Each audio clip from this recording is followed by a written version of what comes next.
Digital TV. Canal Parlamento, la Cámara de la Gente.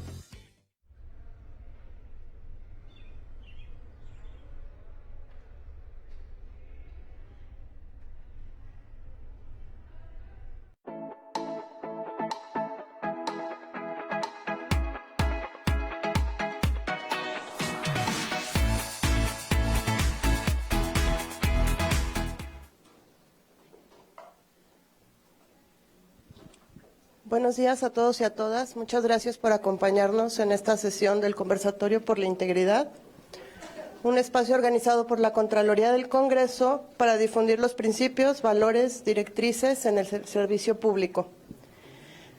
Agradecemos la presencia de la licenciada Yaret Villaseñor, Contralora del Tribunal de Justicia, de la licenciada Alicia Ortega, Contralora de la Comisión Estatal de Derechos Humanos.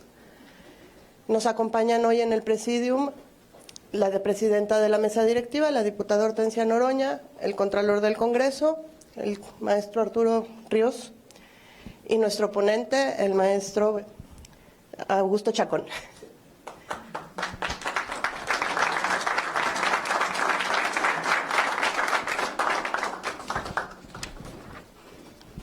Diputada, si nos hace favor de inaugurar.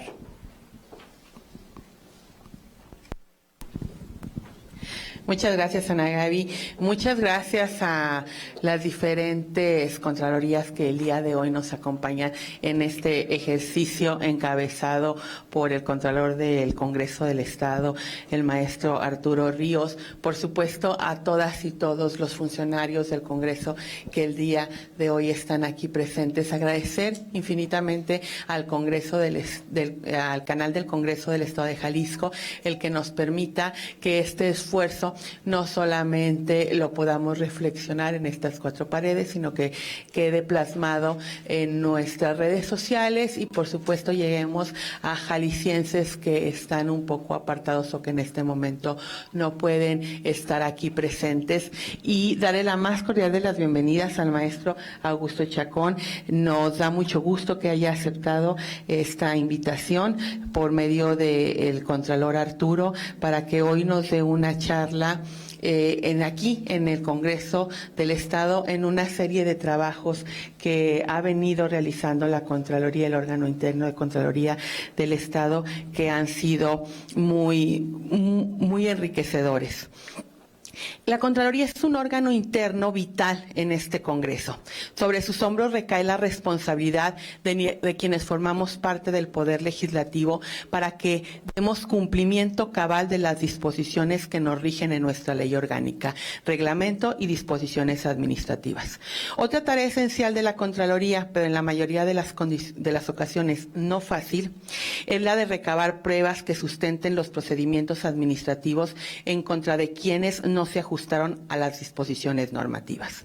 No son unas cuantas tareas burocráticas más, conllevan la exigencia y vigilancia de la rectitud, de la honestidad y principios de actuación del servidor público. Los principios de la Contraloría no se ajustan exclusivamente a los aspectos técnicos, administrativos y documentales, sino que deben de ser y son instrumentos para crear y fomentar la cultura de la transparencia institucional. Transparencia que es exigencia y derecho de la sociedad, ante lo cual nuestra obligación como servidores públicos del Poder Legislativo es dar respuestas a estas demandas sociales.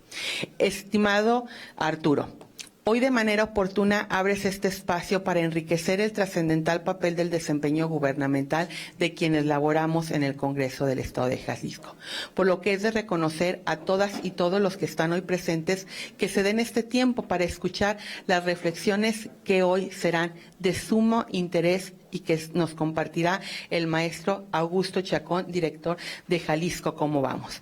Estoy segura de que este evento será en beneficio del desempeño del Congreso, porque siempre estaré convencida de que los funcionarios del Congreso del Estado de Jalisco son mujeres y hombres probos, que aman su tarea, que entregan lo mejor de sí para fortalecer al Poder Legislativo y que siempre son personas que toda herramienta que se les acerque para perfeccionar y mejorar su función, la aprovechen.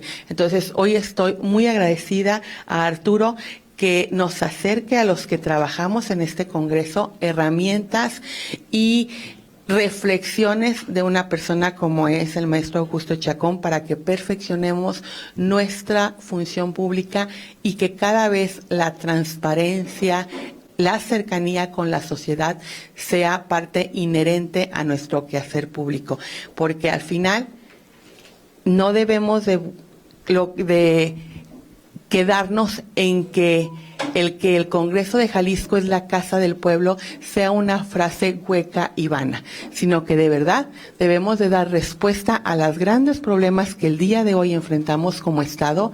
Debemos de ser empáticos con con todos y cada una de las y los jaliscienses y, por supuesto, nunca olvidar que en un horario laboral somos funcionarios, pero que también somos ciudadanos y que también somos habitantes de este gran estado y que nunca debemos de perder la perspectiva de cómo deseamos que nos traten en una dependencia pública, es como debemos de tratar a todos los que se acercan al Congreso del Estado. Muchas gracias por toda esta labor que hacen para que este Congreso sea cada vez un Congreso más cercano a las personas. Muchas gracias al maestro Augusto, porque la última vez que nos entregó el informe de Jalisco, ¿cómo vamos?, a mí me preguntaban los medios qué opinaba. Y yo les decía, lo podemos ver desde una óptica catastrófica y decir, qué mal que estemos tan mal evaluados. Pero también lo podemos ver como una gran área de oportunidad, en donde saber dónde estamos parados y la gran oportunidad que tenemos de replantear nuestro trabajo para que de cara a la sociedad cada vez seamos mejor evaluados, cada vez nos sientan más útiles, cada vez nos sientan más cercanos y cada vez logremos que el trabajo que todas y todos hacen ustedes día a día aquí en el Congreso se pueda visibilizar por parte de la sociedad y realmente se les haga un justo reconocimiento y también respondamos cada vez más a las exigencias y a las necesidades que en este momento, en este espacio, en este tiempo, la sociedad de Jalisco nos reclama y nos demanda. Muchas gracias por esta oportunidad, gracias por permitirme compartir este momento y este espacio con ustedes y pues damos por inaugurada esta plática, esperando que sea, como estoy segura, para un gran avance en el trabajo del Poder Legislativo del Estado de Jalisco. Muchas gracias.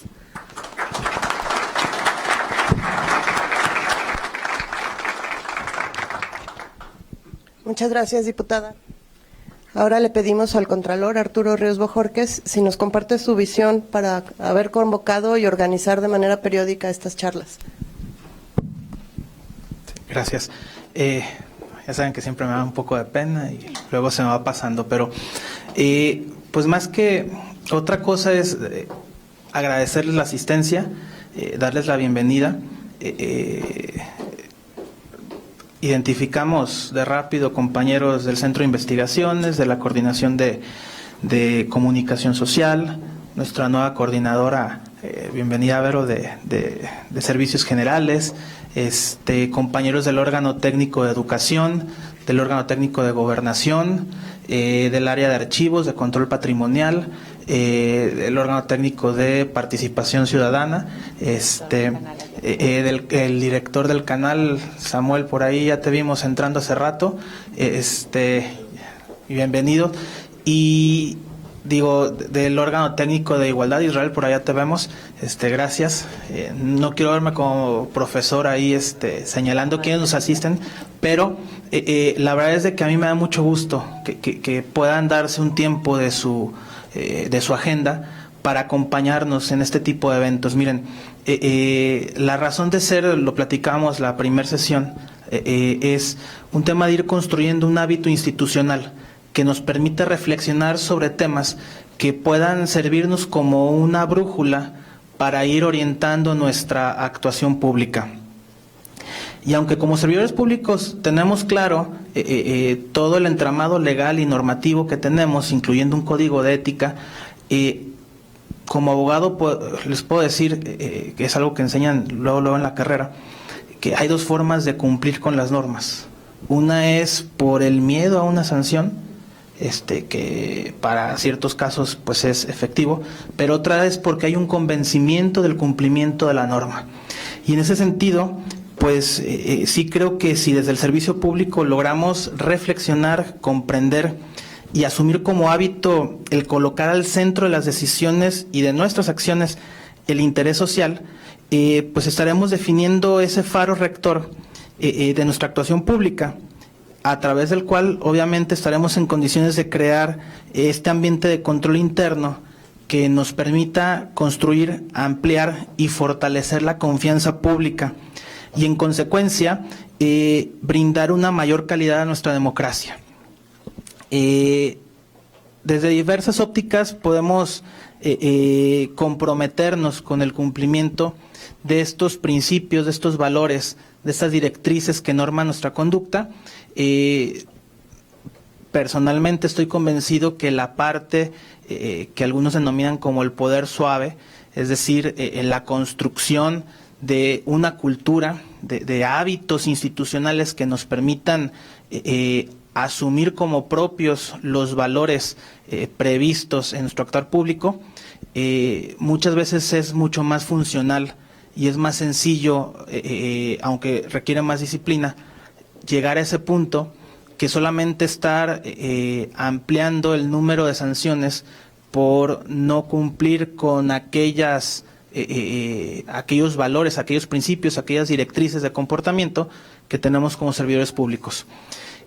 Yo quisiera hablar porque luego me emociono, pero realmente no estamos para escucharme a mí, solamente les queda la bienvenida, estamos para escuchar al maestro Augusto, a quien le agradecemos de todo corazón, con toda sinceridad, que nos acompañe. Sabemos de su agenda ocupada, pero de verdad que valoramos mucho que se haya podido dar un tiempo para acompañarnos con algunas reflexiones sobre la ética en el servicio público, porque estamos convencidos que a final de cuentas la reflexión sobre la dimensión ética de la actuación pública, todos podemos hacer una contribución significativa, tanto al interior del sistema como al exterior del mismo, ¿no?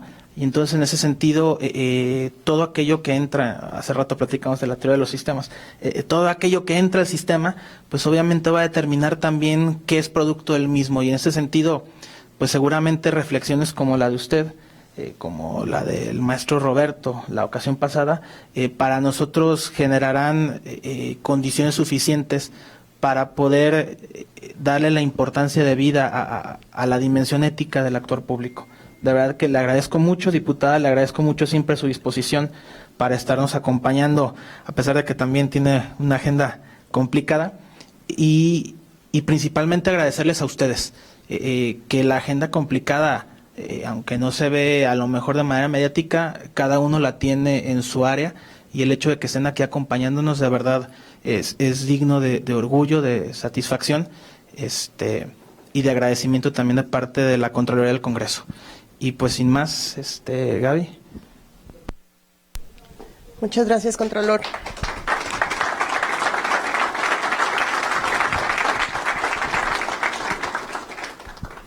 Bueno, antes de comenzar con la charla del día de hoy, aunque realmente no necesita presentación, me permito dar lectura a una breve semblanza curricular. El maestro Augusto Chacón nació en el desaparecido Distrito Federal, es habitante de Guadalajara desde 1975. Tiene estudios de maestría en literatura del siglo XX en la Universidad de Guadalajara. Dirigió la Fundación Ecológica Selva Negra AC de 2002 a 2013. Conductor del programa de radio Así las Cosas Jalisco en la estación radiofónica W desde agosto de 2020. Columnista del Informador desde 2021. Director ejecutivo del Observatorio Ciudadano Jalisco Cómo Vamos desde 2013. Consejero en Arquimedios, semanario de la Arquidiócesis de Guadalajara, Mexicanos Primero Jalisco, Fundación Marisa y miembro de la Junta de Gobierno del Colegio de Jalisco. Es autor en varios libros colectivos, por ejemplo, La Mirada y el Asombro, Voces de 15 lectores de Rayuela, por Diseño Editorial. Elecciones en Jalisco 2018, Hallazgos y consideraciones del ITESO, La Refundación de Jalisco, Luis F. Aguilar, editor, y UDG CUSEA. Agradecemos la excelente disposición del maestro Chacón para colaborar en nuestro esfuerzo por promocionar y reforzar nuestros valores y nuestro código de ética. Adelante, maestro.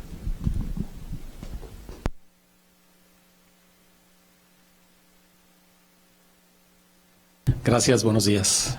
En realidad, aprecio que resalten el que sacrifiqué cosas de la agenda para estar aquí. La verdad, esto es una de las cosas más importantes de mi agenda, no por lo que yo les venga a decir, sino por lo que podemos entre todos compartir y eventualmente aprender. Es un privilegio estar, sí, en la casa del pueblo. Yo, que soy un republicano convencido, creo que de aquí debe partir todo lo bueno y aquí debemos poner las bases para solucionar todo lo que nos aqueja. Qué bueno que esté también la Contraloría de la Comisión de Derechos Humanos, el órgano interno de control del Poder Judicial. Eso habla bien de lo que en Jalisco sí podemos hacer, que es dialogar. Ahora se trata de que el diálogo nos lleve a alguna parte. Tengo preparada una presentación, aquí la verán, es un poco peculiar. Siempre que se habla de ética o de integridad nos ponemos solemnes y creemos que es una materia para los filósofos, para la ciencia política y para discernir en cafés. Lo que preparé, Jalisco Como Vamos tiene un enorme privilegio al cada 2 años poder entrevistar a 2,400 tapatías y tapatíos en el área metropolitana de Guadalajara para preguntarles a grandes rasgos cómo la ven en muchísimos aspectos de su vida y de la vida comunitaria. Y la idea con esta charla es que veamos un poco qué opinan de ciertas cosas que podrían relacionarse con la postura ética y con la integridad de cada quien a la hora de convivir, y nos toca a nosotros verlo así. Si nos quedamos solo en la teoría de la integridad o en la teoría de la ética, pues quizá no lo refiramos a personas. En el trayecto de la plática iremos viendo qué opinan las tapatías y los tapatíos y qué han opinado de algunos temas, y entonces unirlo a la reflexión sobre la integridad y la ética. Así que iniciemos.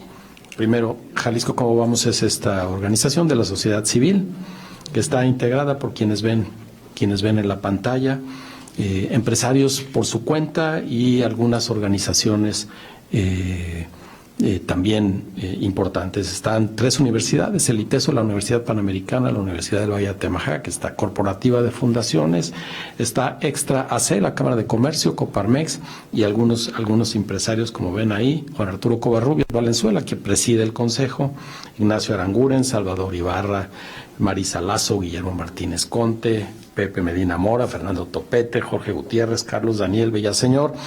Y les hago la lista porque ante la visibilidad, ya lo mencionaba en algún punto el Contralor del Congreso, gracias Arturo por haberme invitado, y por supuesto Hortensia, qué privilegio que está aquí la presidenta de la mesa directiva. De repente la visibilidad parece que vamos solos por la vida y que lo que diga Augusto Chacón es lo que se hace. No, hay un consejo muy potente al que hay que estarle tomando parecer, y no solo, también dice por dónde vamos. Así que eso es muy importante y creo que tiene que ver con ustedes. Sí, las diputadas y los diputados son la parte visible, o los magistrados, o la presidenta de la Comisión Estatal de Derechos Humanos, pero a final de cuentas todo sucede gracias a ustedes. No solo la parte visible, y digo sucede sin ponerle calificación, puede suceder bien o puede suceder mal, y la buena o la mala noticia es que depende en buena medida de ustedes. Vamos a ver si lo que tengo para presentarles les dice algo, si podemos construir algo. Si hay alguna duda durante el trayecto, por favor díganlo. Pasarnos este rato en una exposición magistral, y se los digo con toda certeza, ni mis hijos se la aventarían. Así que con toda confianza pregunten. Si tienen dudas, yo les responderé con otras que creo que tengo más que ustedes. Aquí la primera invitación que me hicieron fue: vamos a hablar de integridad. Y pongamos algunos puntos para ver si estamos hablando de lo mismo cuando decimos integridad. Y dice Cox y Damián, que coleccionaron en la enciclopedia de Stanford sobre filosofía algunas ideas sobre integridad, y dice que el discurso común sobre la integridad involucra 2 nociones fundamentales. Primero, que la integridad es principalmente una relación formal que tiene uno consigo mismo, y eso es muy importante. La integridad primero tiene que ver consigo mismo, o entre partes de uno mismo, Sabemos que de repente la mente tiene una manera de ver las cosas y el cuerpo de repente puede tener otros anhelos o otras búsquedas, y eso implica un diálogo interno. Y segundo, que haya una conexión importante entre la integridad y el actuar moralmente. O dicho de otro modo, que existen algunas limitaciones sustantivas o normativas sobre lo que constituye actuar con integridad. Sí, la integridad tiene que ver con nosotros, pero a la hora de relacionarnos con los demás empieza el diálogo moral, con las reglas que los demás tienen, con las reglas que como comunidad tenemos. Así es que es esa integridad que tiene que entrar en juego con los demás. En la siguiente, el concepto de integridad deriva del latín integritas, que significa la totalidad, y se le define como la congruencia entre las creencias, las decisiones y las acciones, y al apego continuo a los valores y principios. Quien se mantiene en los valores, quien se mantiene en los principios, normalmente solemos decir es una persona íntegra, porque no cambia de parecer, sobre todo en los valores y en los principios. Cuando se describe a alguien como una persona íntegra, se sugiere que esa persona no es corruptible, como resultado de su integralidad y la conexión de sus valores y sus principios. Es decir, hay un ser interno que dialoga con los valores y los principios, y que eso siempre los pone en juego para que nadie se sorprenda de quién esa persona es. Es decir, es constantemente íntegra. A menudo se usa la integridad junto con la ética, y esto es muy importante porque quedarnos solo en la integridad limita mucho, pero la integridad está directamente asociada con la ética, pero no quise dejar pasar la oportunidad de darles una definición de integridad. Algunos de los valores que suelen ser mencionados son, por supuesto, la honestidad, la apertura, la rendición de cuentas y la confiabilidad. La integridad organizacional, ahí ya no solo es la persona, se refiere a la capacidad de las organizaciones individuales de desarrollar e implementar un marco de gestión de la integridad. Sí, somos muy íntegros, pero si institucionalmente la misma institución, en este caso el Congreso, no propicia que podamos poner en juego nuestra integridad, ahí podríamos fallar. Y por supuesto falla la integración de la institución. Así, los trabajadores tienen que actuar de acuerdo con aquello que los hace íntegros, pero también con la integridad que la institución propone, y no solo propone, que propicia. Si quieres, a la siguiente. Y hay 3 tipos de integridad. Hay 5 tipos de integridad. La integración se refiere a la capacidad de las personas para integrar diversos aspectos de su propia personalidad en un todo armonioso. La perspectiva de la integridad a través de la identidad se refiere a la forma en la que los individuos se comprometen con las cosas con las que se identifican profundamente. En otras palabras, que el actuar refleje su sentido propio de quiénes son. No hacer de una manera externa lo que internamente nos parece mal, o no nos parece, o no está en nosotros mismos. Y después se sostiene que la vida es demasiado compleja para guiarse por reglas estrictas que dictan cómo debemos actuar. Sí, perdón, no, está bien. Es que aquí no los tengo. En fin, estas son los distintos tipos de integridad que se identifican, pero creo que hasta aquí llegamos con esta parte de la integridad, y hasta dónde llega con la ética, y seguiremos con otros puntos de la teoría. Pero ahora vamos a ver un resultado de nuestra encuesta más reciente, que es una primicia. El año pasado hicimos la encuesta y le preguntamos a las personas si se preocuparon porque los alimentos se acabaran en su hogar. Y en 2018, 33% nos dijo sí. 1 de cada 3 nos dijo sí, yo me preocupé, porque no quise decir que se quedaran sin alimentos, simplemente tuvieron eso en mente. En el 2020 bajó. Curiosamente, durante la pandemia, la gente parece que estuvo más a la mano la alimentación. Sin embargo, en 2022 subió a 45%. Esto lo propicia, por supuesto, una crisis económica. E insisto, el trabajo de ustedes es ver cómo le pedimos a las personas, no solo a ustedes, a las personas que se comporten íntegras y éticas, y hay necesidades básicas que no son capaces de proveerse. No quiere decir que esto les dé una carta blanca para hacer lo que quieran, pero nos da un piso de dónde está actuando la gente y qué le estamos pidiendo cuando algo tan básico como el alimento le preocupa a las personas que viven en la capital de uno de los estados más ricos de la República, que tiene un producto bruto muy importante. Sin embargo, casi 1 de cada 2 de pronto durante un trimestre se preocupan por quedarse sin alimentos. Y esta nota a mí me gusta mucho, está en un libro que publicó la Unidad Editorial del Estado en 1991. Les adelanto la fecha que vamos a oír al final, es de finales del siglo XVI, se refiere a Guadalajara, a la administración pública de Guadalajara. La ciudad acababa de cumplir 40 años, un poco más, estamos por cumplir 500. Y dice el rey, se dirige al presidente y los oidores de la Audiencia Real de la provincia de la Nueva Galicia: nos somos informados que cuando se ofrece a verse proveer en esa audiencia personas que vayan a comisiones para que ejerzan algunos oficios, proveen para ello a deudos allegados y criados suyos, es decir, se llevan los de su entera confianza. Y porque además de los inconvenientes que de esto tenemos relación, que exigen el contra, es decir, que se llevan una parte de aquello que la comisión les encargó.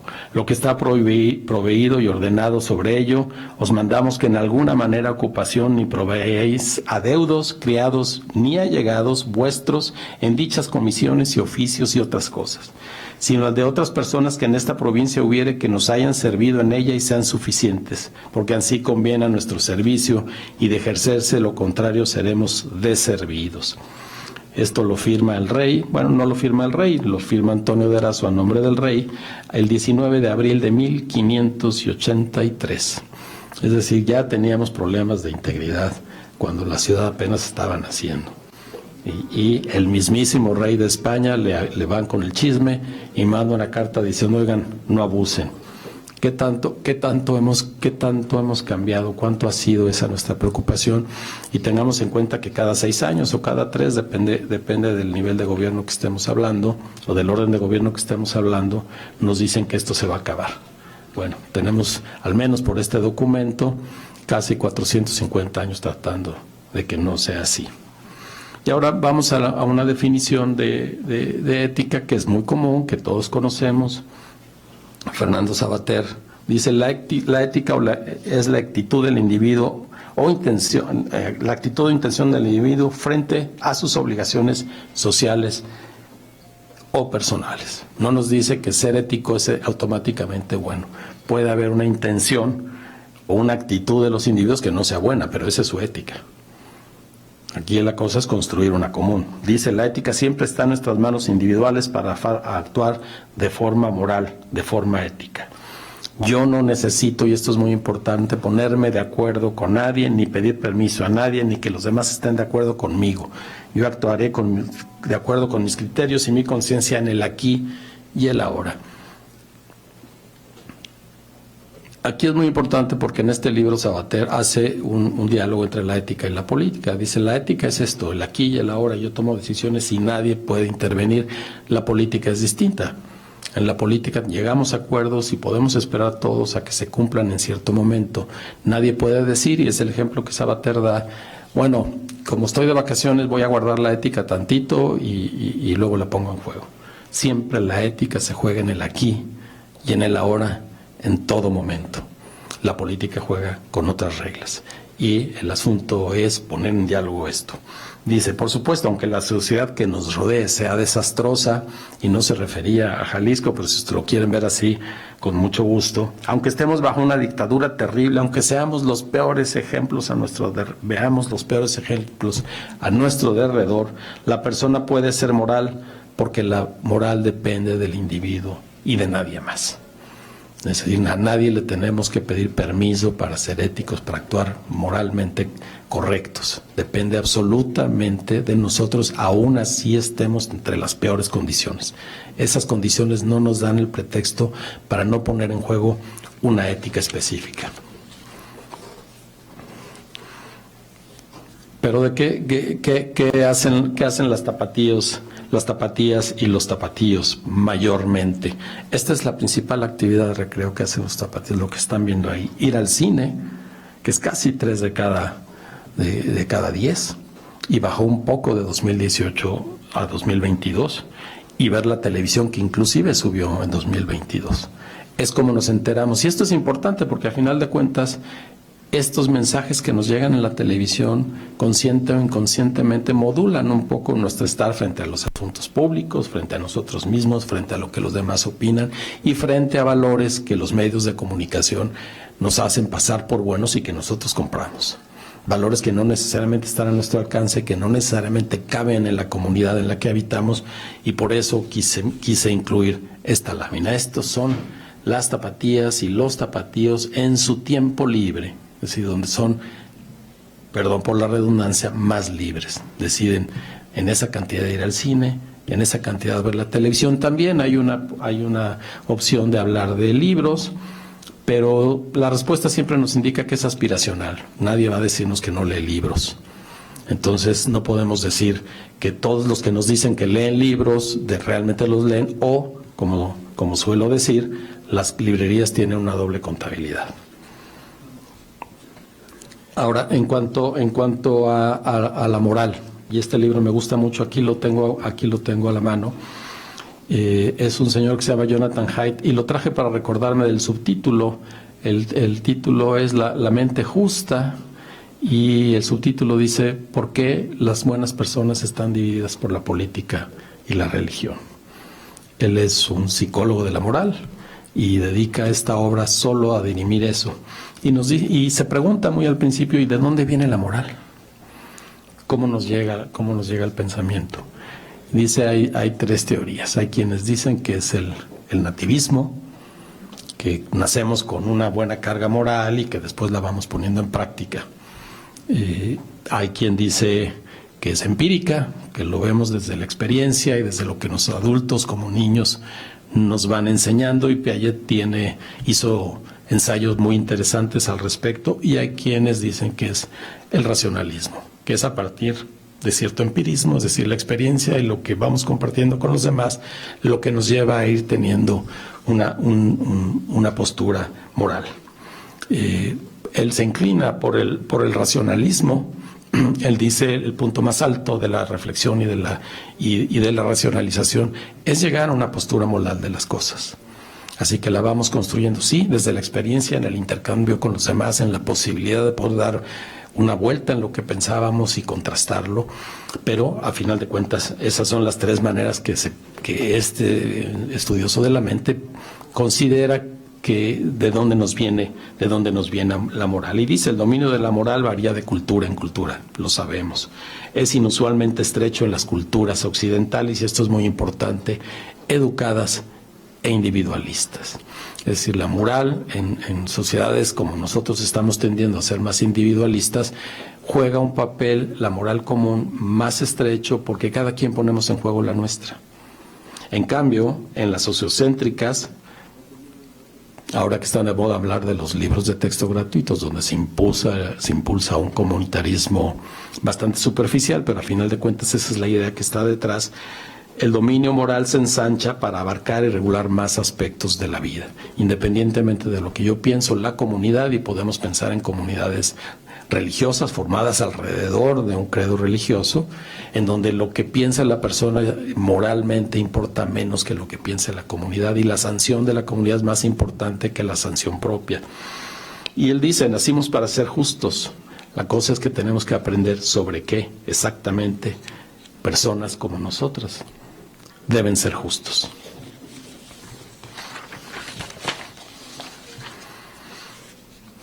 Ahora tenemos aquí esta gráfica de la satisfacción con la casa en donde vive.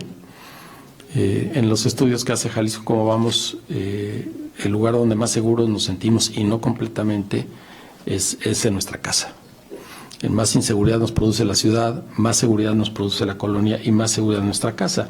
Pero la satisfacción que nos produce la casa es, a final de cuentas, muy importante si pensamos que en la primera comunidad que tenemos a la mano, que es nuestra familia, hay valores éticos, valores morales en juego.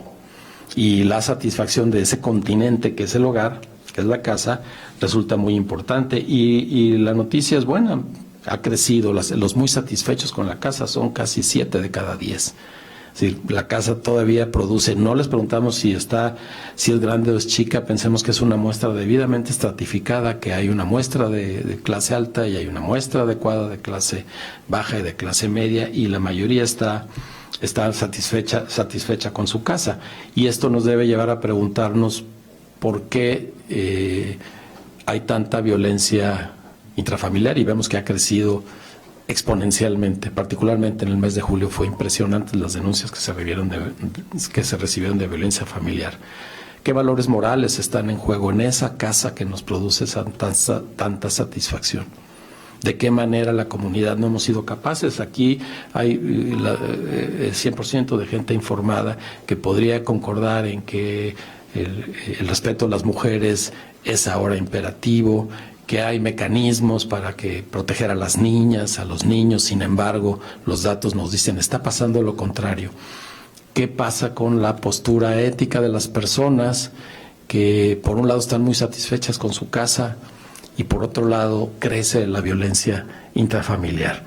Eso nos permite ver que el discurso de la integridad y la ética no es un asunto académico. No es un cuadrito que nos cuelgan en la oficina para decir, aquí está el código de ética, ¿lo conoces? Sí, lo conozco, y pásame la sal, ¿no? Cómo eso se traslada a nuestra vida cotidiana. Otro autor que a mí me gusta muchísimo, en la siguiente, Ana Gaby, por favor, Rudyard Safransky, que tiene un libro muy interesante y que se llama El mal o el drama de la libertad. Y hace un recorrido por nuestras ideas del mal, las ideas particularmente occidentales del mal. Y dice, en el pensamiento puedo estar seguro de que yo soy, pero lo que soy lo experimento solamente en la diferencia con otros. Y tampoco podemos estar contentos con el conocimiento de la mera diferencia. Ha de ser una diferencia a mi favor. Yo me paro frente a los otros, los reconozco, me contrasto con ellos, con ellas, pero siempre voy a tratar de que la diferencia me favorezca. No, yo soy más esto, yo tengo más de aquello. No, yo pienso mejor, yo opino mejor. Y así es. Y él lo cita como uno de los gérmenes del mal. El hombre solo disfruta a fondo lo que le hace resaltar frente a los demás. Y ahí es un examen de conciencia que cada quien tenemos que hacer. Ninguna conversación nos produce más satisfacción que cuando hablamos de nosotros mismos. ¿Cómo te ha ido? Oye, déjame contarte, déjame decirte. Y esto tiene una relación directa con la ética que ponemos en juego. De esta exigencia de diferencia brota el gran atentado contra el contrato social. Y el contrato social, pensando que estamos en la casa del pueblo de Jalisco, en este caso, son las leyes. Cuando yo quiero diferenciarme de una manera muy intensa, incluso voy a diferenciarme en el respeto a la ley, porque yo soy distinto, a mí no me aplican. ¿Y cuánto padecemos de eso? No, es que yo soy tan distinto que soy tu jefe y entonces puedo brincarme las reglas. Eso dice Rudyard Safransky y es una obra de 1997. No hay un gran universo moral, y esto es muy importante y me gusta mucho, sino solamente una isla de moralidad en un océano de luchas salvajes, de autoafirmación y conquista. Cada quien en su isla tratando de autoafirmarse y conquistar por sobre los demás. Entonces él dice, no hay un universo moral. Y creo que lo vemos. Si nos quedamos solo en la teoría, sí, podremos verlas. Podemos hablar de moral. Si vamos a la iglesia los domingos o al credo que sea, nos va a quedar claro cuál es la moral. Pero a final de cuentas no existe, se queda en el discurso. A final de cuentas hay una lucha cotidiana por la diferenciación, luchas salvajes de autoafirmación y conquista. Y a final de cuentas es el germen de las guerras, es el germen del dominio territorial de criminales, y la complacencia de autoridades tiene que ver con esto. No hemos de decir tanto que la moral descansa en un fundamento, cuanto que se desarrolla dentro de un límite. Desde un límite que ha de afirmarse o ampliarse contra los extraños, contra los otros. Y es una variación de lo que nos dijo anteriormente. La moral no es un marco en el que teóricamente inscribimos nuestras acciones, nuestros pensamientos, sino hay un límite, pero ese límite lo ponemos cada quien, porque cada vez menos, y creo que todos lo conocemos, somos menos propensos a entendernos con el bien común y preferimos lo que nos conviene a cada uno de nosotros porque hemos de diferenciarnos, dice Rudiger Safransky. Aquí en la siguiente hay una buena noticia para el gobernador. No la he visto porque no la hemos presentado. Ustedes están recibiendo la primicia, lo vamos a hacer quizá en unos 15 días. En 2018 le preguntamos a la gente si fue víctima de un delito, 21% nos dijo sí, 1 de cada 5. En 2020 bajó a 16 y lo atribuimos a la pandemia. La gente sale menos, entonces cuida su casa o no lo asaltan en la calle y no es víctima de un delito, porque la mayoría de los delitos que nos reportan en nuestra encuesta es robo. En 2022, 13%. Es una baja que de repente puede dialogar bien con lo que el gobernador anuncia con tanta enjundia. Ya lo sabrá. Y ahí está quien nos dijo, sí, de más de un delito. Entonces hay una isla, hay una lucha de autoafirmación y conquista constantemente que también se refleja en el nivel de crímenes, y las tapatías padecen esto todos los días. Y aquí estamos hablando, insisto, particularmente de robos. El crecimiento de gente desaparecida es alto, aunque también en 2022 bajó. En 2016, que fue la primera vez que lo preguntamos, era 2%, subió casi a 9% en la siguiente ocasión. Gente que nos dijo, yo tengo un familiar desaparecido. Y ahora bajó un poquito, unas décimas, a 8% en 2022. Ese es el sustrato sobre el que la gente construye la sociedad, construimos la sociedad, y ese es el sustrato sobre el que nuestra moral y nuestra postura ética ante las cosas ha de servirse. Y es el que queremos que resalte, pero no nos hacemos cargo de las condiciones sociales que estamos dando para que ese sustrato moral ideal, en buena medida algunas cosas están en las leyes, sea el que privilegiemos. Seguimos privilegiando, aún por protegernos, aún por supervivencia, esa lucha constante por autoafirmarse y por conquistar. Por lo pronto conquistar la seguridad o conquistar el pan nuestro de cada día. En la siguiente nos dice cuántas personas de estas que fueron víctimas de un delito sí denunciaron a las autoridades. 1 de cada 2. Y esto también se incrementó. Esto implica que hay un poco más de confianza en las autoridades, implica que la gente quizás más consciente que sin importar que nos devuelvan el celular que nos robaron, el denunciarlo y decir hay crímenes en mi sociedad se vuelve relevante.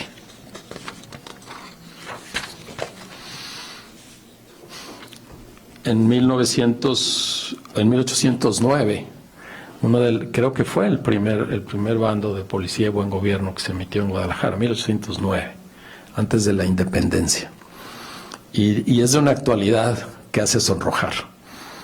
Dice, disposiciones que debe observar el público. Que no se arrojen en la calle las basuras, sino que precisamente se echen en los carretones de la limpieza. Que no se derrame agua desde los balcones ni ventanas, aunque sea limpia. La aclaración es encantadora. Que no se amarren las caballerías a las paredes, puertas o ventanas de las casas, es decir, no te estaciones en mi cochera. Que no se hagan fábricas sin licencia de la Junta, es decir, economía informal. Esto fue en 1809. Habría que decirles, después se vino la guerra de independencia y demás, habría que decirles que no ha funcionado. Ni ese ni los subsecuentes bandos de buen gobierno, pero más allá de lo que diga la autoridad, creo que ahí queda delineada una sociedad. La moral de una sociedad de principios del siglo XIX, en una comunidad chiquitita como era Guadalajara en ese momento, y no había más que hacer reglas de este tipo porque la gente nada más no entendía. La traducción es la misma. De veras, en el debate ético, en el debate moral, ¿estamos fundando algo o estamos tomando la estafeta para ver si a final de cuentas podemos poner en juego esos que son nuestros valores, esa que es nuestra integridad, la que reconocen nuestros más cercanos, y ponerla al servicio de lo público a partir de un marco común? Ese es el reto que tienen ustedes y es el reto que tenemos todos. No es una receta que de aquí salgamos, estas son las reglas de la integridad y estas son el código de ética que voy a poner en juego. No, cómo entiendo la sociedad en la que estoy, y a eso llegaremos al final, y cómo puedo poner mis valores, entendiendo que solo dependen de mí en favor de esa comunidad, de la comunidad grande que se llama Guadalajara, Jalisco, México, o las comunidades pequeñas, cada quien en su instancia. ¿Cómo pueden los demás reconocernos íntegros? Íntegros no porque seamos inapelables, íntegros porque los valores que ponemos en juego siempre son conocidos, siempre están abiertos, y no va a haber nadie, por más autoridad que tenga, que me lleve a torcerlos. Ahora, no sé si quiere alguien comentar algo, decir algo. Si es así, bueno, nos seguimos. Agradezco que no se escuchan ronquidos. Ahora, la satisfacción promedio con la situación de los siguientes espacios, y tiene que ver con lo anterior. Con los espacios, con la limpieza en las calles. Aquí específicamente estamos hablando qué tan satisfechas están las tapatías y los tapatíos con la limpieza en las calles. Hay quien dice que no está nada satisfecho y creció de 2018 a 2022 algunas décimas. 3 de cada 10 no estaban satisfechos con la limpieza en las calles. Y pocos satisfechos fueron más altos en 2018, pero ahí está. Los muy satisfechos, y yo creo que han de ser parientes de los regidores o de los alcaldes, es 9.8 en 2022, que están muy satisfechos. Pero solemos pensar, y sí da risa y me aprovecho de eso, que la bronca es de las autoridades. En realidad este es un reflejo de quiénes somos, porque la calle la ensuciamos nosotros. Y compramos las papitas y nos las comemos y creemos que la bolsa ya no nos pertenece y que es responsabilidad desobligado del alcalde o de la alcaldesa no tener basura, por un bote de basura por donde yo voy a pasar, y eso me da la libertad. La libertad para poner en práctica mi propia ética respecto a los desechos sólidos, para ponerlo de manera rimbombante. Esta lámina no habla del trabajo de las autoridades, esta lámina habla de nosotros mismos. No estamos satisfechos con lo que somos en la ciudad, a partir de que la basura que está en las calles, que pusimos mayormente nosotros, nos tiene insatisfechos. Y esto me lleva a un punto de la ética de los gobernantes, y lo he comentado con algunos. ¿Por qué siempre declaran con culpa? Si Martín les pone el micrófono y dice, ¿por qué está la calle basura? Ay, no, espera, es que la empresa no mandó. A ver, ¿no? Si hay una responsabilidad, no hablemos con culpa, hablemos de cómo hacemos para remediarlo. Cuando ponemos por delante la culpa en eso, en inseguridad o en lo que sea, pues estamos diciendo que quizás sí la tenemos. Y no solo es eso, relevamos al otro de su responsabilidad. Como es culpa de Hortensia, ¿yo qué? La transferencia de la responsabilidad es uno de los deportes favoritos de nosotros los mexicanos. Mientras no sea mi responsabilidad, yo no tengo nada que ver. Y ahí hay una ética que se pone en juego, y que tiene que ver también cuando uno responde a una escala jerárquica. Bien lo dice la conseja, ¿no? Quien es mandado no es regañado. Creo que debemos torcer esa conseja. Hay un punto que debemos poner, esos límites que nos decía Safransky hace un rato, debemos ponerlos nosotros, deben ser conocidos de con quien nos relacionamos, y además con la ventaja en un trabajo, por ejemplo, como en las instancias públicas, en que esos límites sí son, por un lado, de la integridad, responsabilidad nuestra, pero también son legales. Y ahí están perfectamente expresos, y no tendríamos por qué estarlos sacando a pasear a cada provocación. Yo ahí tengo una pregunta. Qué bueno. Porque la línea es muy delgada, sobre todo los que nos dedicamos a la función pública y tenemos responsabilidades de gobierno, porque sí, efectivamente, no podemos tener ningún avance si no es con la colaboración de toda la sociedad y toda la comunidad. Pero, y es una frase que me estremeció mucho, que la escuché en una reunión de colectivos regional de desaparecidos, en donde una madre buscadora nos dijo, a ver, ustedes vinieron a tocar mi puerta para pedirme la oportunidad de estar en el encargo que ustedes están. Yo no toqué ninguna puerta para estar en el lugar que hoy me toca estar. Entonces hay problemas que sí es cierto, no los podemos solucionar si no es con la cooperación de todos. Y yo lo he dicho muchas veces, el tema de la seguridad es un tema muy complejo, no es de este sexenio, no es solamente del pasado, es una bola de nieve que permitimos como sociedad que se fuera generando, que inició chiquita y que hoy no podemos pararla. Pero sí creo que si nosotros no vamos en temas como el combate a la delincuencia diciendo, pues la estrategia que hemos planteado no ha dado soluciones, la tenemos que replantear. Y ahora este es el esquema que estamos previendo, ayúdenos sociedad.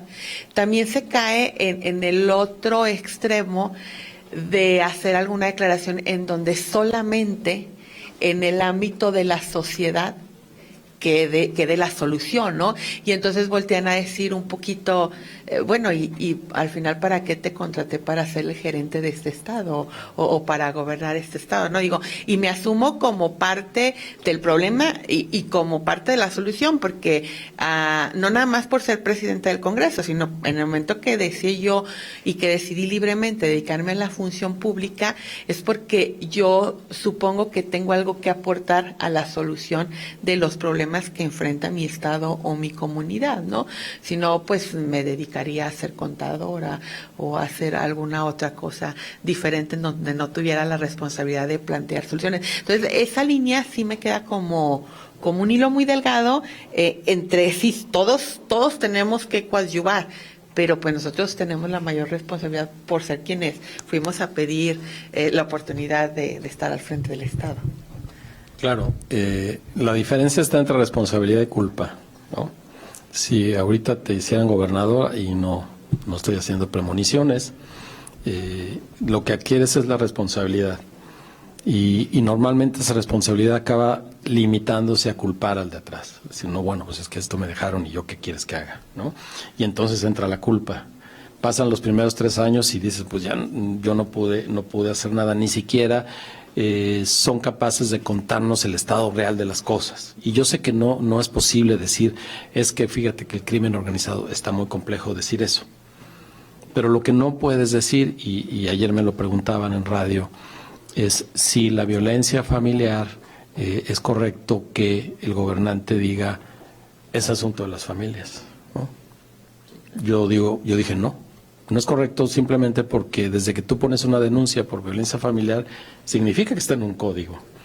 Si te abren una carpeta de investigación, es que hay un código, es decir, hay un límite moral, ético, jurídico para eso, y el gobernante no solo tiene que ir a sancionar al violento o a la violenta, si fuera el caso, tiene que explicarse por qué sucede esto. Si tuviéramos, y es un caso más que hipotético, la familia perfecta, donde los valores son compartidos entre los responsables de ese hogar y los hijos y las hijas, y hay un diálogo, y es una familia de película, y además tiene la suerte esa familia de mandar a sus hijos a escuelas donde todo funciona muy bien. Es más, tan bien que hay agua en los bebederos de la escuela. Y las profesoras y los profesores les enseñan los valores no solo con una plática magistral, sino con el ejemplo. Ellos mismos, ellas mismas, son ejemplo de esos valores que predican. Diremos, ya se resolvió. Yo digo, no, porque entre la casa de esa familia y la escuela hay un espacio público donde las reglas éticas y jurídicas son otras. Y el joven que sale de la escuela perfectamente bien formado, que sabe que los valores de su familia dialogan con los valores que ve en la escuela, sin que sean exactamente iguales, pero hay un diálogo, a la hora de salir, de cruzar la reja de su escuela, va a tener que poner en práctica otras reglas. Él sabe o ella sabe que no puede ir por cierta banqueta que no le pertenece al grupo al que a ella le asignaron. Y puede ser violenta la reacción. Sabe que hay horas a las que no puede salir. Así que la autoridad tiene que hacerse cargo de ese espacio que le corresponde y que no dialoga bien con lo que sucede en las familias, que afortunadamente son la mayoría, y que no dialoga bien con lo que sucede en las escuelas, que hay muchas escuelas buenas, públicas y privadas. Así que pensar que la violencia familiar, que la violencia contra las niñas y los niños es un asunto de que las familias somos unos irresponsables, no. Porque el esfuerzo más grande que pueda hacer la educación pública o que pueda hacer la educación privada o que puedan hacer las familias se ve trunco cuando las niñas, los jóvenes aprenden que en el espacio público las reglas son otras. Y a mí no me digas que respete a los demás, porque si yo afuera respeto a los demás, así me va a ir. Yo guardo las reglas, las saco a pasear en mi familia, las exhibo en los exámenes en la escuela, pero allá afuera hay otra cosa. Y no solo con los violentos. Díganme si ustedes confiarían de un policía que se acerca a sus hijos. Y eso sí está perfectamente en manos de las autoridades. Así que no es tan delgada la línea y tiene que ver con responsabilidad. ¿De qué es responsable tú? ¿De qué soy responsable yo? Y cómo ponemos esas moralidades en un diálogo a partir del marco común que se llama, ya lo veíamos, un pacto social. No me pidas a mi familia que haga lo que tú no estás dispuesto. No me pidas a mí que le dedique tiempo a mis hijos cuando el transporte público que dispones para que yo haga el trayecto me toma el triple de lo que debería llevarme un transporte eficiente. Así que no puede ser que las familias estén mal y que todo lo demás esté bien. Y ustedes arreglan la familia y yo luego me hago bolas con esto. Tenemos tantos problemas en el país, tenemos tantos problemas en Jalisco que no es posible ya la graduación. Vamos a priorizar, no tenemos que entrarle a todos, del medio ambiente a la violencia contra las mujeres, a la confianza entre autoridades y ciudadanos. Todo lo tenemos que resolver al mismo tiempo. Y no partir de la culpa, porque hay que empezar a remediar, partir de la responsabilidad. Perdón, maestro, ¿la culpa la entiende desde una perspectiva propia, como un sentimiento de culpa por no haber cumplido, o desde una perspectiva jurídica de poder fincarle una responsabilidad? Ana Gaby, están bien tus dos propuestas, pero yo la entiendo en el caso de las autoridades como un refugio político. Como una excusa. Sí, nada más, así lo veo. Bueno, si quieren continuamos. Estábamos en la limpieza de las calles y después el porcentaje de personas que actualmente es miembro de, por ejemplo, una junta vecinal o asociación de colonos. Lo más alto sucedió en 2020, 6%. 6% pertenecen las tapatías de los tapatíos a lo más cercano que tienen, a tratar de mejorar el entorno próximo en el que hacen su vida. Las marcas alrededor, la morada o la negra, tienen que ver con la población. ¿Qué tanto participan el grupo de 18 a 29, ahora que los jóvenes son un nicho de mercado político? Ahí está cómo participan los jóvenes. Aquí yo no lo veo porque lo tengo en blanco y negro, les voy a voltear un poco. La población general participa 6% y los jóvenes 2.7%. Sí, la participación de los jóvenes. ¿Cuánto participan en una organización educativa como asociación de padres de familia o de exalumnos? Igual. Fue en 2020 lo más intenso, 6%. Participa en un partido político, organización política. En 2018 fue 14% y fue sobre todo la población en general. Los jóvenes no les interesa ese tipo de participaciones, es bajísima. En la iglesia o parroquia o algún grupo religioso es lo más alto y debo decirles en los cruces que hacemos que particularmente son las mujeres las que participan en este penúltimo rubro. En la Asociación de Asistencia Social, organismos no gubernamentales, bueno, es muy poca la participación. Sí nos interesa lo público, sí somos buenos para en el café hablar de política y de lo que hacen o no hacen los gobernantes, pero personalmente la moral que tenemos designada para nosotros involucrarnos no nos lleva al grado de participar. Y no es enteramente responsabilidad de las ciudadanas y los ciudadanos. Pensemos que 1 de cada 2 está preocupado porque se queda sin alimentos. Y un alto porcentaje, si le hacemos caso a INEGI en el área metropolitana, un promedio de 70, en todos los municipios 70%, se siente inseguro. ¿Qué tanto tiene que ver esa voluntad personal por participar con las condiciones que los gobernantes ponen para que esa participación suceda? Y no solo suceda, sino se vuelva virtuosa. Tenemos otra gráfica que más contundente, la confianza en los vecinos. Y aquí está la suma de algo o mucho.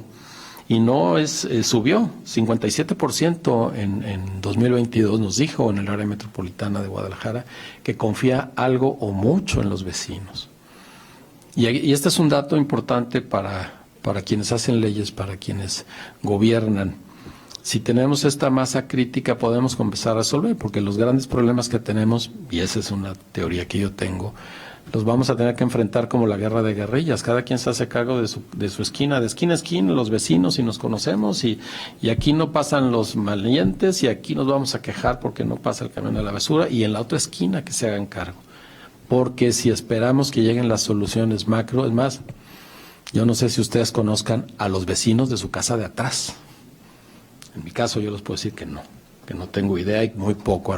Si nos hacemos cargo, prender luces en la calle, usar la banqueta, de repente vuelve los lugares seguros, crece la confianza, y ahí hay una masa crítica para construir. 57% de las personas confían algo o mucho en sus vecinos. Me parece que es una señal de que algo podemos hacer. Y siempre me gusta recordar que gobierno significa dar rumbo. Gobierno no significa mandar. Gobierno significa dar rumbo. Un barco se gobierna, se le da rumbo. ¿Quién está entre las autoridades? Gobierno. Eso incluye también al legislativo y al judicial, pensando en el rumbo que esta sociedad debe tener y cuáles son las hélices que lo van a propulsar. Esta es una de ellas, el que todavía no se ha perdido la confianza en los vecinos.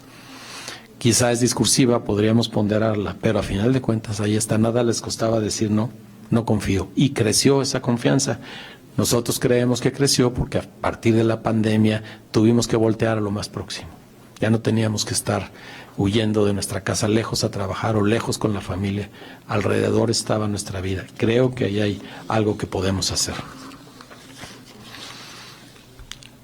Ahora tenemos algo muy importante, la satisfacción con la igualdad que existe entre los habitantes de la sociedad. Si vemos la gráfica, el nada satisfecho es inmensamente más grande que el muy satisfecho. ¿Quiénes dijeron que están muy satisfechos con la igualdad que hay en la sociedad? Es decir, hay confianza, pero a final de cuentas no estoy contento con la igualdad. No les preguntamos cómo la están midiendo, si es por el coche, si es por la casa, si es por... No sabemos. Pero el caso es que las personas no sienten una satisfacción profunda por la igualdad. Algo satisfechos es una cuarta parte de la población, y de repente se va hacia abajo. Cuando dicen ni satisfecho ni insatisfecho, los expertos en encuestas y en estadística dicen que esta neutralidad normalmente es negativa, que simplemente no contestaron que no porque se les hizo mal, pero si no es sí, normalmente es negativa. Es decir, hay una profunda insatisfacción por la desigualdad. Habría que ver qué está sintiendo la gente como desigualdad y qué tiene que ver con el hacer o no hacer, el decir o no decir de las responsables, de los responsables de darle rumbo a esta sociedad. A esto se une si se ha sido discriminado o maltratado por su nivel económico o social. Bajó en 2022 a 6%, en 2018 fue el más alto, 1 de cada 10 dijo sí, a mí me han discriminado por mi nivel social. Esa es una buena noticia. Sin embargo, hay a final de cuentas que 7 de cada 10 sean discriminados por su nivel social. Habría que ver qué sucede, en qué contextos, pero ahí hay una señal de alarma que las autoridades tendrían que ver. Esto es lo que nos dice la gente, y nuestro lema es: lo que dice la gente importa. ¿Qué tanto le interesan los asuntos políticos y la política? En 2022 la mitad nos dijo nada. La mitad dijo, a mí la verdad no me interesan, y de repente oímos noticieros o participamos en noticieros donde hablamos de cosas que parece que van a cambiar no el rumbo de Jalisco, de la humanidad entera. Y resulta que en 2022 a la mitad dijo, a mí no me interesa nada. Y eso se vuelve muy importante. Nos creemos el centro del mundo. ¿Somos realmente el centro del mundo?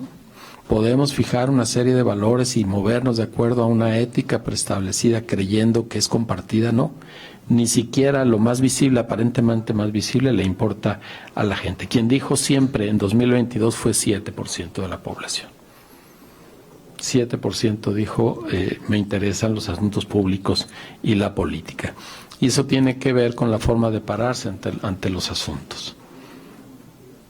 Creerse en el centro es suponer que entendemos la vida individual y las posturas y valores de cada uno. No es verdad.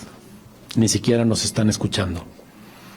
Y yo mencionaba ayer en la estación de radio que el presidente de la República tiene años, muchos años, diciéndonos que él habla en la mañanera para que el pueblo se entere. Y que gracias a que él habla en la mañana, el pueblo se entera de cosas que antes no se enteraba. Y lo ha dicho consistentemente. Sin embargo, cuando se le atora el dato, cuando le dicen, oye, de 20 millones de gente que no tenía acceso a servicios de salud, ahora son 50. Creció 30 millones en 4 años. Y él dice, es que la gente no se enteró que está el INSABI, y como antes tenían la credencial y ya no la tienen, no se enteraron, y el INEGI no sabe preguntar. Y entonces dices, pues no quedamos que la mañanera para que se enteraran y que estaban todos enterados. No, ese 7% es el que se entera, y alrededor de ese 7% somos capaces de mover presupuestos, de decir, pero es que están diciendo que que lo estoy haciendo mal. No soy yo. No, a ver, ve la vida de los demás, que nos acaban de decir en muchos otros aspectos, y la encuesta tiene mucho más. ¿Qué tanto lee? Dice la siguiente, el periódico, escucha o ve noticias. Y esto es muy triste para quienes de alguna manera recibimos un ingreso por esto, por el rating. Mucho y siempre 27%. 3 de cada 10 dicen mucho y siempre leo periódicas o veo noticias. Algo, 9.3% en 2022. Algo. Después fue más alto en 2020 y fue un poquito más bajo en 2018. Y el nada o nunca es 34% y tiene razón. Es decir, podemos a través de los medios de comunicación, a través del discurso político, pasar un mensaje de valores compartidos. ¿Sí le está llegando a la gente? ¿De qué manera el ejemplo se vuelve la manera de mudar actitudes? Pues no. La mala noticia es, y me incluyo como parte de los medios de comunicación, y a ustedes como parte del Congreso, a ti, Hortensia, como presidenta de la mesa directiva, no les importamos.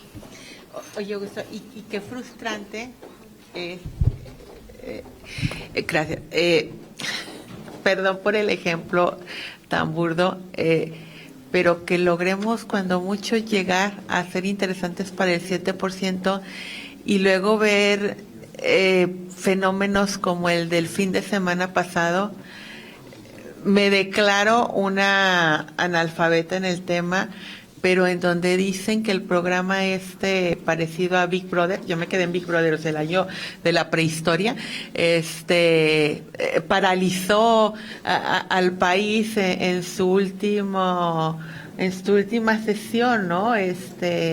Y ver al día siguiente todos los noticieros haciendo la crónica de quién salió de este espacio, de esta caja de Skinner, que no sé exactamente cómo se llamó en esta edición, y no tratar asuntos de la mayor relevancia, como el enfrentamiento en los límites de Michoacán y el estado de Jalisco, ¿no? Entonces dices tú, y no culpa a la sociedad, de alguna manera es una reflexión con responsabilidad, no con culpa, de qué tenemos que hacer, qué nos ha faltado para realmente preocuparnos o atender lo que en ese momento está.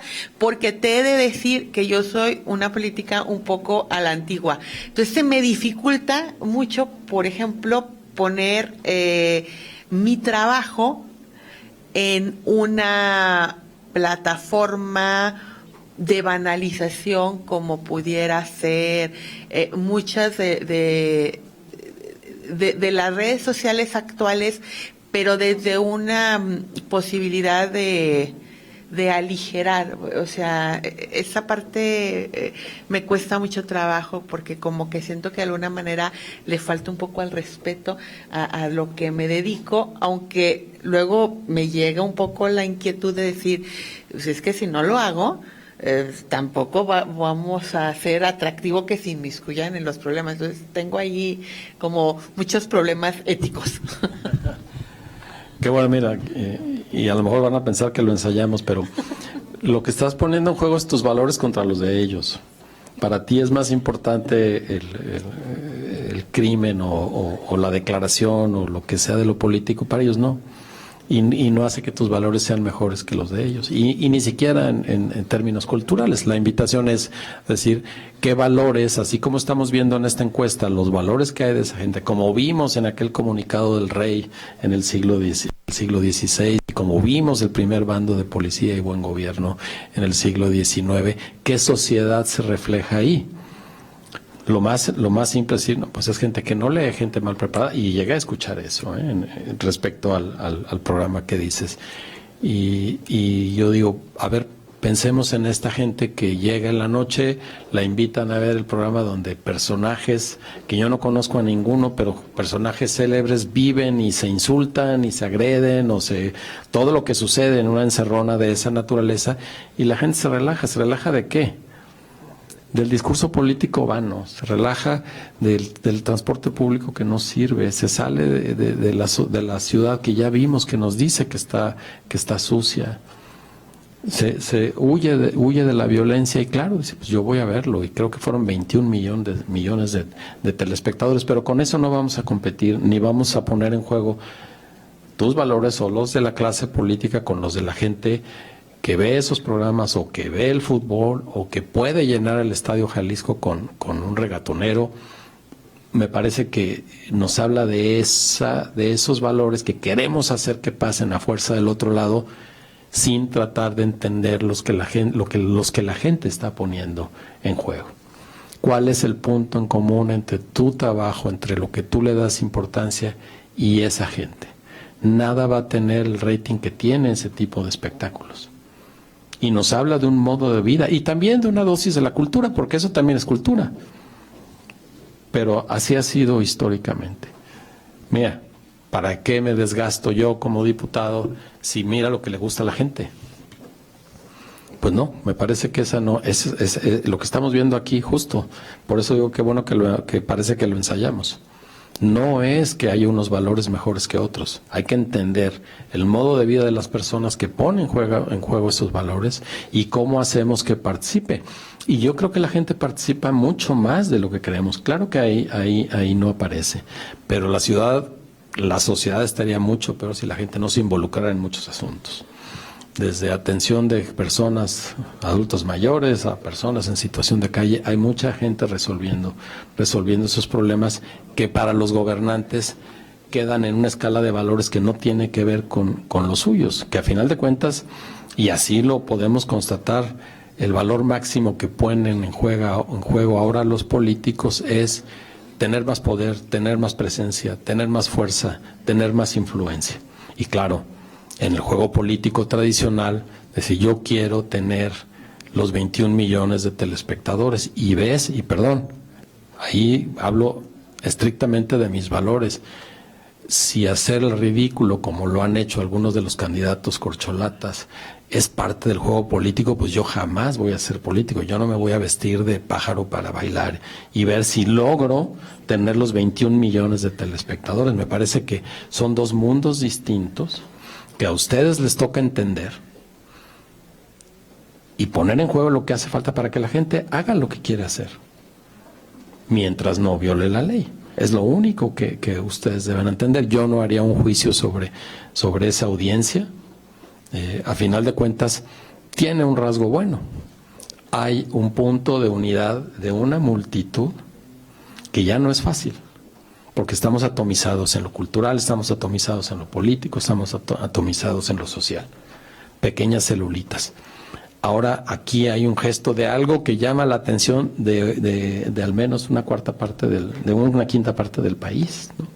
Eso es muy impactante. Invita a reflexionar, no a poner en juego nuestros valores. No, es que deberían llenar más bien el Teatro de Degollado cuando toca la Filarmónica. Bueno, me parece que hay que entender los valores de cada quien y cuál es el marco común, el pacto social en el que tus valores y los valores de todos aquí se ponen en juego, no para juzgar, sino para producir un bien común. Y ahí llegamos a las tres versiones que hay de la ética, ¿no? Hay quien dice que es utilitarista, que hay una ética utilitarista, hay que tomar las medidas que produzcan el mayor bien común, que también se le llama consecuentalista, es decir, las acciones qué efectos tienen, y eso es lo que debemos tomar en cuenta.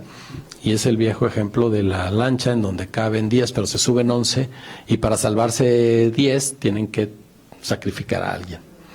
Según esta ética utilitarista, pues habría que sacrificar a alguien porque ganarían 10 en lugar de que se mueran los 11.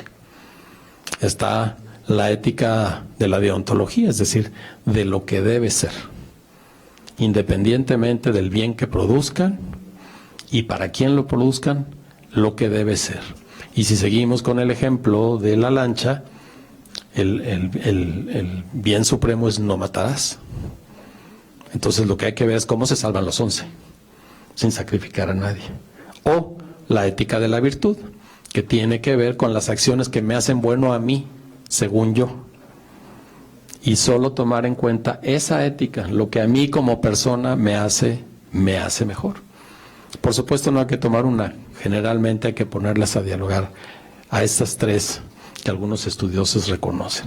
Sí, por las consecuencias de nuestras acciones, sí, por reglas superiores que están por encima de nuestras acciones. Ya decíamos, por ejemplo, no matarás o no robarás, o por aquellas acciones que me hacen mejor persona a mí. Creo que hay que poner en juego las tres. Y tiene que ver un poco con tu observación. Aquí seguimos con otra que tanto habla de asuntos públicos, pues vemos, la mitad dice nunca. La mitad dice, en 2022 dijo, yo nunca hablo de asuntos públicos. 7% nos dijo siempre, en 2022. La posición social, y esta es muy importante, actual, en comparación con la de sus padres. El 40% dice que progresó a como eran sus padres. En 2022 nos dijo, yo estoy mejor que como estaban mis papás, y eso no está mal, no está mal para la sociedad, pero deberíamos preocuparnos porque todos deberían tener un estatus mucho mejor en términos de educación, en términos de servicios públicos, en términos de salud, pero solo 40% dicen que están mejor que sus padres y 20% dicen que bajaron respecto a cómo estaban sus padres. Es decir, cambia el sustrato moral en el que desenvolvemos nuestras vidas y el sustrato moral común, mediado sobre todo por lo político. Sin embargo, no se modifica la posibilidad de progresar. ¿A quién le estamos hablando? ¿Para quién sirven las reglas que nos estamos dando? Y 37% nos dijo, yo estoy igual, ni peor que mis padres, ni mejor que mis padres. Y aquí pongo el ejemplo de una académica del ITESO que me decía, yo quisiera haber vivido como ustedes cuando el país crecía 5% anual en los 60, ¿no? Ha de haber sido padrísimo. Le dije, no, era más o menos igual, le dije. Tú estudiaste en Alemania, tu papá no terminó la secundaria, ya no midas más. Olvídate del Producto Interno Bruto, ese es un dato para medir otras cosas, no para medir la vida personal. A final de cuentas, en muchos aspectos estamos mejor, pero todos están mejor. Por supuesto, en esta sala seguramente muchos podemos decir, no, yo estoy mejor que mis papás en muchos aspectos, pero fuera de aquí, no. Lo único que ven es la posibilidad de que su vida se degrade. Y eso tiene que ver también con cómo ponen en juego sus valores, ¿no? ¿Y para qué? ¿Qué tan satisfecho está con la satisfacción escolar que tiene? La mitad están muy satisfechos con la satisfacción, con la satisfacción en 2022. Y la insatisfacción es poca. Sin embargo, no pasamos de 9 años y 1 año de prepa de nivel escolar. Y más allá de esta satisfacción, que insisto, es una base para construir más, para las autoridades, dice, oye, uno de nuestros valores más reconocidos, más aceptados, más compartidos, es la educación, que la educación nos va a sacar. Pues en Jalisco no hemos pasado en la mayoría de 9 años. 9 años y 1 año de preparatoria, cuando la preparatoria es obligatoria. Ahí hay un valor que está ahí que no está sabiéndose cumplir, a pesar de que un alto porcentaje dice que está muy satisfecho con la educación que tiene. Y llegamos a la confianza en las instituciones. No me voy a ir a todo el detalle de la tabla. Veamos sobre la calificación. Les pedimos que calificaran del 1 al 5 la confianza que tienen en las instituciones, y la más alta fue la Iglesia con 3.1 sobre 5.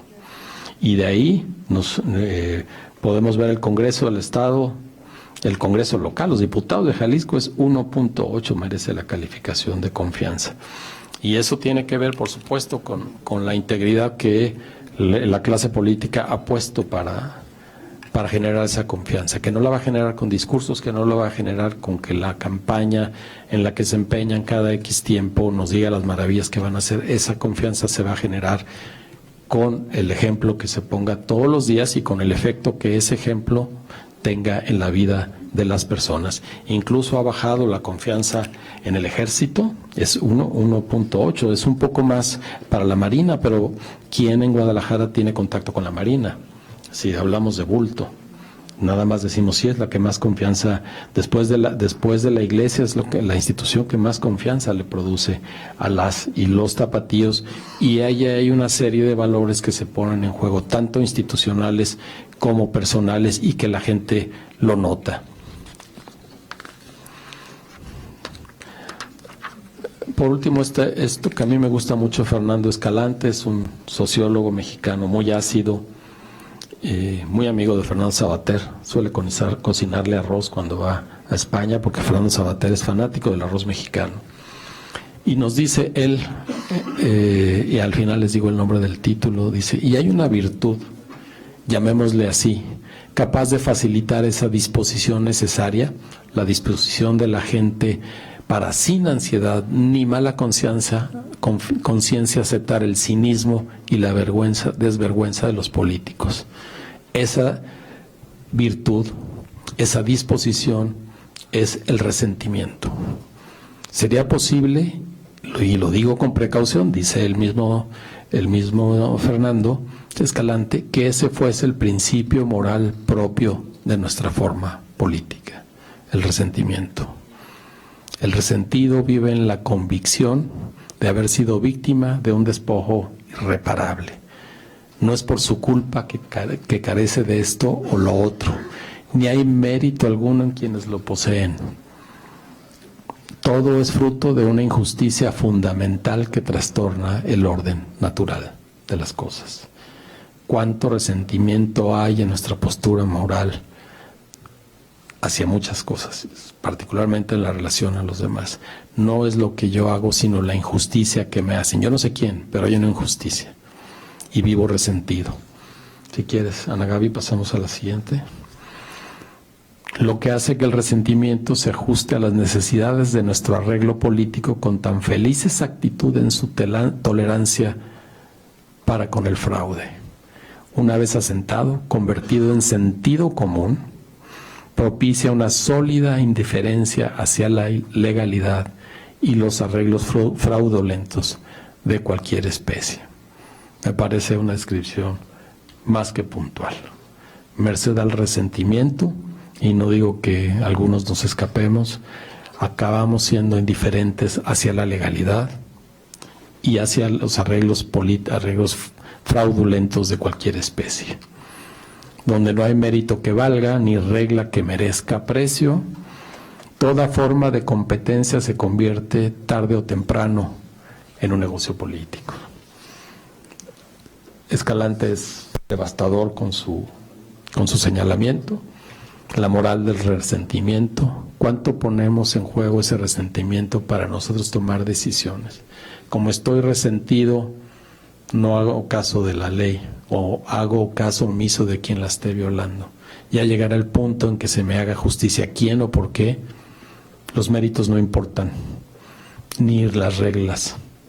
Toda forma de competencia se convierte tarde o temprano en un negocio político, es decir, en un intercambio que prescinde de las reglas, que prescinde de los valores, de nuestra integridad y de la ética común, que debería ser común. ¿Cuánto resentimiento hay en las decisiones que tomamos o que no tomamos? ¿Cuánto sentimos que el de al lado tiene algo que no merece? Y ese sentir que tiene lo que no merece me lleva a mí a esperar lo que yo sí merezco y a estar resentido con el todo de las cosas. Esto lo publicó en un libro que se llama Estampas de Lilliput, que el nombre es contundente, en 2004, y parece que está describiendo una situación de 2023. Por último, y con esta lámina cierro, y después de este recorrido entre lo que es la gente en Guadalajara, ciertos aspectos de la gente en Guadalajara, ciertas ideas sobre la integridad y la ética, tenemos el mundo. ¿Y cómo lo comprendemos? Hay dos vías: la teoría ética, lo que debería ser, y la teoría descriptiva, el ser, lo que es. Tenemos que comprenderlo a partir de lo que es y a partir de lo que debería ser la deontología. Pero a final de cuentas la pregunta fundamental y especialmente en este espacio, especialmente para ustedes, es ¿cómo lo cambiamos? Pues una vez sabiendo cómo es, una vez sabiendo lo que debería ser, solo va a cambiar la acción. No vamos a salir de aquí, cruzar la puerta y decir ya estuvo, ya se cambió. ¿Qué ponemos en práctica para que lo que es sea lo que debería ser, o al menos lo que debería ser se vuelva en la meta de lo que ahora va siendo? Con la acción. No hay receta de integridad que no pase por uno mismo, no hay código de ética que no pase por uno mismo y por el acuerdo con los demás, pero no vamos a cambiar nada solo con esto.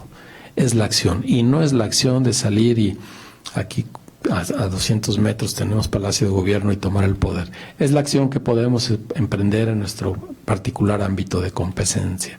¿Cuánta satisfacción hay en ser íntegros? No necios, no inflexibles, íntegros, con valores que ponemos sobre la mesa y a partir de esos valores resolvemos los problemas que se nos presentan, ante quien sea, ante nuestro jefe, ante el poder público, ante quien lo sea. Estos son mis valores. Y podemos ponerlos a dialogar y convertirlos en una ética común. Pero si no somos íntegros en lo personal, difícilmente los códigos de ética van a cambiar. E insisto en lo que dice Sabater: la ética es una opción personal que tiene que ver con nuestra libertad.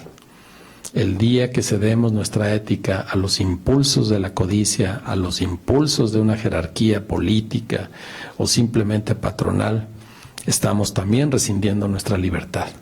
Y la libertad sigue siendo la búsqueda más intensa de los seres humanos.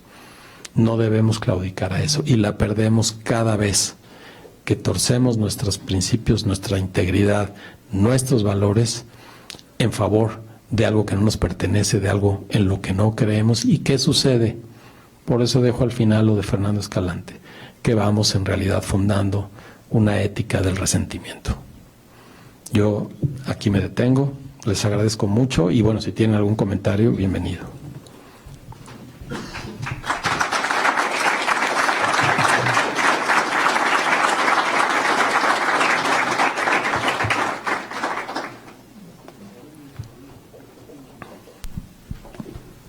No sé si alguien tenga alguna pregunta. Bueno, creo que nos dejó mucho para reflexionar, maestro. Le agradecemos mucho su participación, agradecemos mucho la presencia de todos ustedes. Contralor. Ya. No, pues en el mismo sentido, gracias por su participación. La verdad es de que su compromiso de permanecer, creo que personalmente me quedo mucho para reflexionar, que era el punto o es la razón de ser estos conversatorios. Me quedo con esa parte del diálogo eficaz de valores propios, con los valores institucionales como Congreso y con los valores de la sociedad, buscando que exista una correspondencia entre ellos, pero desde la cancha particular de nuestra acción, ¿no? Maestro, yo le agradezco de manera personal y de manera institucional, gracias. Además, el conocimiento compartido. Y pues estos conversatorios son su casa. Creo que a la presidenta le toca decir que el Congreso es su casa, entonces pues por lo menos las puertas de la Contraloría, del conversatorio, están abiertas para usted. En verdad, pues agradecido de corazón con lo que nos ha compartido. Al contrario, Arturo, el agradecido soy yo. En verdad es un privilegio poderme...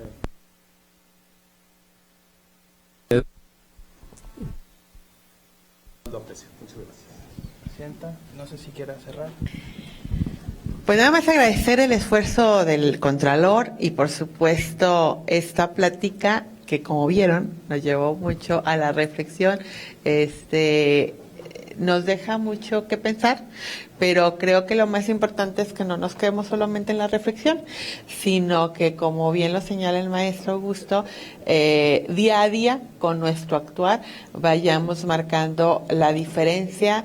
Y yo me quedo con algo que creo que cualquier acción quizá nos parezca mínima en ese día, en ese momento, pero es como vamos a ir logrando poco a poco cambiar las cosas y un poco en el ejemplo que siempre nos dan, la piedra, gota a gota del agua, se va haciendo un surco, se va haciendo el hoyito, y creo que así quizá haya acciones que a nosotros se nos parecen muy pequeñas, muy mínimas en nuestro actuar diario, pero creo que no podemos esperar a hacer un gran acto heroico. Creo que muy pocos seres humanos en la vida y en la historia de la humanidad tienen la oportunidad de hacer estos actos heroicos muy grandes y con mucha resonancia, pero creo que todos tenemos la oportunidad de cada día marcar la diferencia, hacer algo, una actitud que nos haga sentir orgullosos de los valores y de los principios que vivimos, que transitamos y queremos compartir, y así es como podemos aportar nuestra oportunidad para cambiar y mejorar el entorno que tenemos. Y sin lugar a dudas que a estas reflexiones nos llevan las palabras de una persona que está comprometida desde su actuar y que además lo manifiesta día a día, y que además nunca se ha avergonzado de compartir, de vivir y de enarbolar los principios en los que él cree, por los que él lucha, y que la congruencia es de las cosas que más se agradecen en los seres humanos, y por eso, y como jalisciense, quiero agradecer al maestro Augusto Chacón la congruencia que siempre ha manifestado a lo largo de su vida, y por supuesto que además de que sí tiene toda la autoridad moral del Contralor para decir que esta es su casa, pero ratificarlo, decirle que esta es su casa y que las veces que consideren, yo en lo particular creo que las reflexiones y las llamadas un poco a replantear cómo estamos haciendo las cosas no deben de ser vistas de una forma incómoda, sino al contrario, deben de ser vistas como una gran oportunidad para replantear nuestro quehacer y de alguna manera dar las vueltas de volante necesarias para estar más cerca de lo que sin perder nuestra esencia de lo que la sociedad en este momento nos reclama y requiere de nuestra función. Muchas gracias, maestro.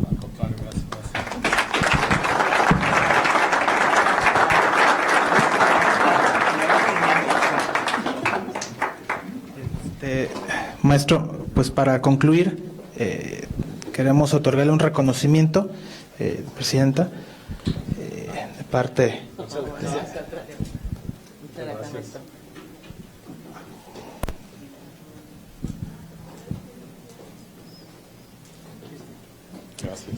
Y pues nada, agradecerles a ustedes su presencia y pues estaremos por ahí compartiéndoles también la constancia de asistencia que les compartimos. Esto es bien administrativo, pero creo que vale la pena que lo sepan.